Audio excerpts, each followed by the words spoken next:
Hello everyone, welcome to Unimonks. आपने अपनी तैयारी स्टार्ट कर दी है स्टूडेंट्स, लेकिन आपका जो थर्ड सेक्शन है जीटी, उसके लिए आपके लिए जरूरी है कि आप अवेयर रहें आजकल में जो लेटेस्ट न्यूज आ रही है और वो न्यूज आपके एग्जाम में कैसे इफेक्ट कर सकती है, आपके एग्जाम्स में कैसे उससे रिलेटेड क्वेश्चन आ सकता है। तो उसके लिए आपको ये जानना बहुत ही इंपॉर्टेंट है, लेकिन आपके पास समय नहीं है, ये भी हमें पता है। इसीलिए हम लोग आपके लिए वैसी न्यूज फिल्टर कर जो आपकी सीवीटी से रिलेटेड कैसे हो सकती है या कौन से फैक्ट्स बताने इंपॉर्टेंट है, वो हम आपके लिए प्रेजेंट करते हैं। आप एक वीडियो देखिए और उसी से आपको पता चल जाएगा कि ये वीडियो आपके मतलब जब आपका कोई क्वेश्चन आएगा तो आपका कोई भी क्वेश्चन छूटेगा नहीं और आपको सारी इंफॉर्मेशन ऑलरेडी पता होगी।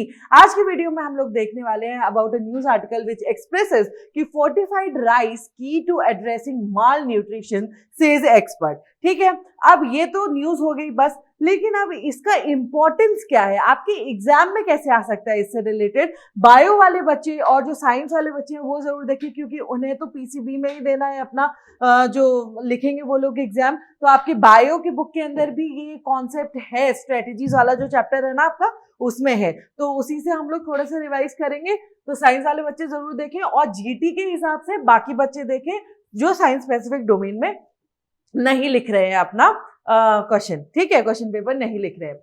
पहले माल न्यूट्रिशन के बारे में जान लेते हैं, क्योंकि हमने क्या देखा, fortified rice is better for what, mall nutrition, right. तो माल न्यूट्रिशन पहले देख लेते हैं कि क्या होता है। Malnutrition also called as malnourishment is a condition resulting from eating a diet that contains either insufficient और टू मच न्यूट्रिएंट्स। ठीक है, हम लोग ये एज्यूम कर लेते हैं जनरली कि अगर हम लोग माल न्यूट्रिशन की बात कर रहे हैं तो इट सपोजिटली अबाउट कि जिसको कम न्यूट्रिशन मिल रहा है, लेकिन जब हम डेफिनेशन पढ़ते हैं तब हमें क्या पता चलता है कि इट्स ईदर अबाउट इनसफिशिएंट और about too much, okay, too much nutrients as a result of which health problems ensue, और the nutrients involved are calories, carbohydrates, vitamins, minerals and proteins. Okay, undernutrition during pregnancy or before 2 years of age may cause permanent mental and physical development problems. तो ये हमें पता है कि हमारे बहुत सारे टाइप के माल न्यूट्रिशंस होते हैं,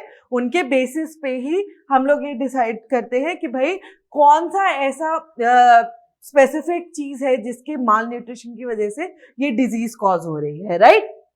तो वो भी देख लेते हैं types of mall nutrition. First है आपका मरासमस, जो आपने पढ़ा भी होगा शायद कभी, बायो वाले बच्चों ने पढ़ा हो अगर तो marasmus is in this type due to lack of nutrients in the body the tissue and body fat starts degenerating at an alarming rate. It also affects the immune system of the body, right? तो हमें क्या पता चल गया कि marasmus type का जो माल nutrition होता है उसमें क्या होता है, जनरली डिग्रेडेशन होता है बॉडी का with the lack of nutrients, और हमारा बॉडी फैट भी डिजेनरेट करता है। ओके, उसके बाद क्या है, क्वाशिकर। आपका मैरास्मस और क्वाशिकर बहुत ही फेमस माल न्यूट्रिशन के टर्म्स है। तो क्वाशिकर में क्या होता है, इसमें आपका जो एडिमा हो जाता है एक टाइप का, in this type an undernourished child looks very plump. ठीक है, एडिमा कॉज हो जाता है। This happens due to retention of fluids in the legs. Marasmic kwashiorkor, this happens due to oedema in severe wasting, right. तो आपका क्या, आपको दोनों में डिफरेंस पता चला। इसमें फ्लूइड बन जाता है बॉडी के अंदर, एक ऐसी कैविटी फॉर्म हो जाती है जिसके अंदर फ्लूइड एडिमा देखने के लिए मिलता है। इसमें मरासमस में क्या है, हमारा जो न्यूट्रिएंट्स का जो हमारा डिजेनरेशन होता है लैक ऑफ न्यूट्रिशन की वजह से बॉडी फैट में, टिश्यूज में, तो वो होता है हमारा क्या, मेरास्मस। ओके, देन है आपका स्टंटिंग। स्टंटिंग में क्या है, this can be prevented by providing a proper medical treatment to pregnant women and also making sure that adequate quantities of nutrients are available. Stunting happens due to what is the reason, to poor maternal health and it is very risky since it cannot be reversed after certain age. Okay, तो stunting हमें क्या रोकनी होती है, जैसा कि हमने पहले उसके डेफिनेशन में भी देखा माल न्यूट्रिशन की, कि कैसे हमें प्रेग्नेंट जो लेडी है उसको अच्छा न्यूट्रिशियस फूड देना है। अगर हम उसकी प्रेगनेंसी के टाइम पे न्यूट्रिशियस फूड नहीं देंगे तो बच्चा स्टंटेड ग्रोथ के साथ पैदा होगा एंड ही विल बी और she will be mall nourished. Okay, this is what it is stunting. इसके अलावा एक और टाइप का माल न्यूट्रिशन होता है जिसमें माइक्रो न्यूट्रिएंट्स जैसे कि हमारा आयरन, जिंक, मैग्नीशियम, ये सारे जो हमारे एलिमेंट्स हैं उनका एक किसी का कम या दो किसी एलिमेंट्स की कमी होने के कारण, वो स्पेसिफिक माइक्रो न्यूट्रिएंट की कमी होने के कारण हम उसे माइक्रो न्यूट्रिएंट या माल न्यूट्रिशन कहते हैं, राइट। उसके बाद अब आते हैं हमारी टर्म जो हम एक्सप्लेन कर रहे थे, which is what, bio fortification और फोर्टिफाइड राइस जो हमने देखा था। तो बायो फोर्टिफिकेशन के पहले हम लोग वो देख लेते हैं definition. It is a process by which the nutritional value of food crops is enhanced by various methods, including the plant breeding, agronomic practices, and modern biotechnological techniques, right? तो हमने ये देख लिया कि फूड में जो फूड क्रॉप्स है, crops कौन सी है जो उग रही है हमारी, उसके अंदर ही न्यूट्रिशनल वैल्यू बढ़ाने की प्रोसेस को हम लोग क्या कहते हैं, बायो फोर्टिफिकेशन कहते हैं, राइट। जैसे जो पौधा लगा हुआ है हमारा खेतों में, आलू, स्वीट पोटैटो, या अभी सर्दी का सीजन है सरसों लगी हुई है, राइस लगे हुए हैं, तो इस चीज का हम लोगों को ये देखना है कि कैसे हम उसकी न्यूट्रिशनल वैल्यू बढ़ाते हैं, राइट। अब हम देखते हैं और कुछ इससे रिलेटेड टर्म, जैसे कि basically biofortification is the process of growing crops to increase nutritional value from the seed on. मतलब इस पे हम क्यों इतना एम्फसाइज कर रहे हैं, biofortification is different from food fortification, ठीक है। कैसे? It is different from food fortification which involves improving the nutritional content of food crops during the processing stage. What does food fortification means is कि जब आप जैसे उगा लिया जो चीज, उसके बाद उस कौन से फूड में आप न्यूट्रिशनल वैल्यू बढ़ा रहे हैं उसकी, उसके बाद कुछ इंजेक्ट करके या सफाई करके उस फूड की पर्टिकुलर, जब आपने उसे फील्ड से निकाल लिया है उसके बाद, right.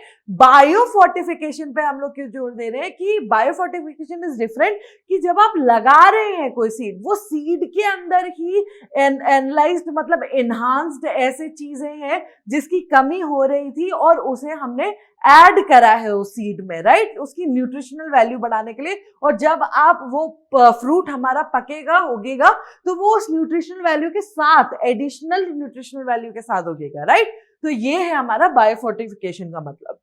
In biofortification, the nutritional value of the crops improved during the plant growth stage. That is, nutritional micronutrient content is embedded in the crop when it's being grown, right? It grows with that nutritional value within itself, right? We do not add after it grows, right?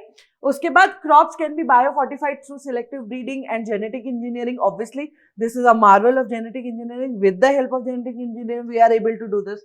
उसके बाद in India, biofortification is done exclusively through selective breeding. The focus of biofortification research is iron, zinc, and vitamin deficiencies. These are micronutrient deficiencies. As I've told you earlier, that there is one more kind of deficiency, that is micronutrient malnutrition. Okay, तो उसकी भी हमें क्या करना है, उसकी भी पूर्ति करने के लिए क्या होता है, हमारा जो नॉर्मल तरीके के राइस या हमारी पल्सेस या लेग्यूम्स जो उगते हैं उसके अंदर उतना न्यूट्रिशनल वैल्यू नहीं होता, और जो पुअर लोग होते हैं they are not able to afford different kinds of fruits, different kind of foods that will meet their nutritional demand of the body. That's why this is happening. That's why scientists have introduced this. कि भाई हम लोग क्या करेंगे, हम लोग ऐसा उगाना ही स्टार्ट कर देते हैं with the help of genetic engineering plants that include these things and does not cause mall nutrition, और कम पैसों में फूड वो जो खा रहा है गरीब उसको भी माल न्यूट्रिशन की कमी ना हो, राइट। ये है इसका आंसर। अब ये कुछ इंपॉर्टेंट आपके बायोफोर्टिफिकेशन के एग्जाम्पल्स हैं जो आपको याद करने हैं, और आपका इनमें से क्वेश्चन आ सकता है कि किसी स्पेसिफिक अगर आपसे पूछ लिया तो आप कैसे लिखेंगे। तो आयरन बायोफोर्टिफिकेशन किन पल्सेस में होता है, मतलब आयरन की कमी ना हो, इसका कौन से पल्सेस में हम लोग देखते हैं, rice, sweet potato, beans, legumes and cassava. उसके बाद जिंक बायोफोर्टिफिकेशन किस में देखते हैं हमें, rice, wheat, sweet potato, maize and beans. उसके बाद प्रोविटामिन ए कैरेटिनॉइड बायोफोर्टिफिकेशन किस में मिलता है, अब कैरेट्स तो होते ही हमारे कैरेटिनॉइड एनरिच्ड, लेकिन उसके अलावा इसका न्यूट्रिशन बढ़ाने के लिए हमने स्वीट पोटैटो, मेज और कैसावा को चूज किया। और उसके बाद amino acid and protein biofortification किसमें हमने चूज किया, सोरगम और कैसावा को चूज किया हमने, राइट। तो यही थी आपके बच्चों स्लाइड, इसी के बारे में था आपका इंफॉर्मेशन आज का वीडियो। उम्मीद है आपको समझ में आया होगा टर्म, और आप ये एग्जाम्पल जरूर याद कर लीजिए ताकि आपके कोई भी क्वेश्चन अगर बायोफोर्टिफिकेशन से रिलेटेड आए तो आपका ना छूटे। वेल, उम्मीद है आपको वीडियो पसंद आई होगी, और ऐसे अमेजिंग वीडियोस के लिए please follow यूनिमॉन्क्स and subscribe it. Thank you.